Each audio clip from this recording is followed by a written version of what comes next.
Anarcho-tyranny is the name of a system that exists to protect and enrich the managerial class while punishing everybody else.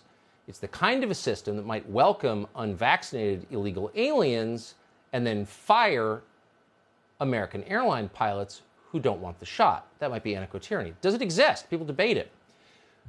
Well, consider this story. According to new reporting in the Daily Wire, a 9th grade girl was sexually assaulted at Stonebridge High School in Loudoun County, Virginia in May. A boy allegedly wearing a skirt apparently went into the girl's bathroom and sexually assaulted this girl. The boy was arrested for forcible sodomy, and the counts are horrifying. This month, the boy was arrested again for allegedly assaulting a different girl at a different school. At a school board meeting in June, the superintendent of Loudoun County Schools, a man called Scott Ziegler, said the school board had no records of this assault. Watch. Do we have assaults in our bathrooms or our locker rooms regularly? I would hope not, but I would like clarification. To my knowledge, we don't have any records of assaults occurring in our restrooms. Scott Smith is the father of the girl who was allegedly assaulted in the bathroom at the school. He came to a school board meeting to explain what happened to his daughter and demand accountability, but before he could finish talking, he was tackled and arrested. Here's how our local Fox station reported it at the time.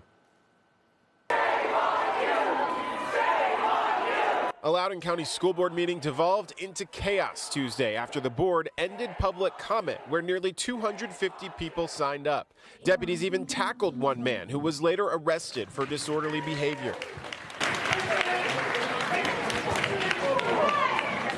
Another man got a ticket for trespassing.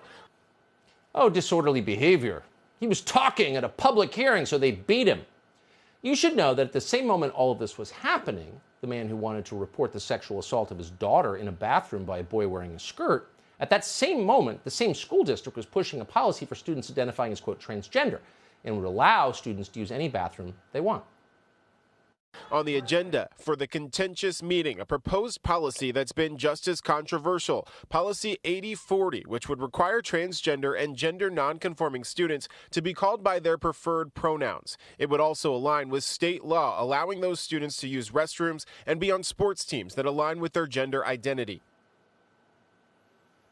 Luke Rosiak is a reporter at the Daily Wire. He broke this story, and we're happy to have him on tonight to explain it. Luke, thanks so much for coming on. Essentially, did we characterize the story correctly? Is that what you think happened? Yes, this story is one of the most disturbing I've ever worked on. It raises the possibility that the Loudoun County Public Schools covered up the rape of a 14-year-old girl at the hands of a boy wearing a skirt in order to pass a school policy that Democrats were adamant about passing. And as a result of concealing that, a second girl was raped last week. And to prevent all of this from coming out, potentially, they arrested the father of the victim, tried to put him in jail, and he's now the face of domestic terrorism listed individually by the National School Boards Association, all for coming to that meeting. He didn't come to that meeting because he's a bigot. A lot of people thought they knew that guy. They trotted out his picture, his embarrassing picture with his belly hanging out and his bloody face. They all thought they knew him. They knew nothing about him. This was a caring father who was involved because of something very personal that happened to his daughter. And if they would have shut up and listened to him for 30 seconds, they would have been heartbroken. Instead, they demeaned him, they arrested him, and they tried to put him in jail.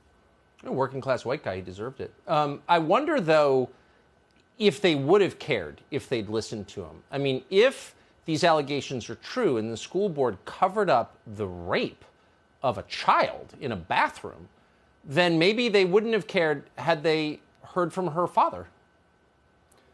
Yeah, I think that's right. I mean, after he was arrested at that school board meeting, the elected prosecutor of Loudoun County, who's a Soros-funded, far-left progressive who ran on a campaign about ending mass incarceration, not charging people for minor crimes. She personally charged this guy for misdemeanor disorderly conduct. It's unheard of. The actual DA showed up and personally asked for jail time for disorderly conduct. This is a woman who's very close with the school board. And after that, they gave him a no trespassing letter just a few days before the August 11th meeting where they finalized this transgender policy. It's hard to imagine they would have been able to pass that policy if this guy would have showed up and told his story. Right. But none of the things that liberals say they believe in, believe all women, objecting to police kneeling on a man who's screaming, "I can't breathe," which is what he's saying, ending mass incarceration, none of that applies when you cross their agenda that they are trying to enact on our children. Right. So she's not against mass incarceration. It's not actually the suspension of law. It's just using the force of law against disfavored groups. That's what this really is. And we should just say it out loud because that's exactly what it is. This is an amazing story. Thank you, Luke Rosiak, for reporting this out. And I hope you'll come back and tell us how it Thank you for winds having up. me.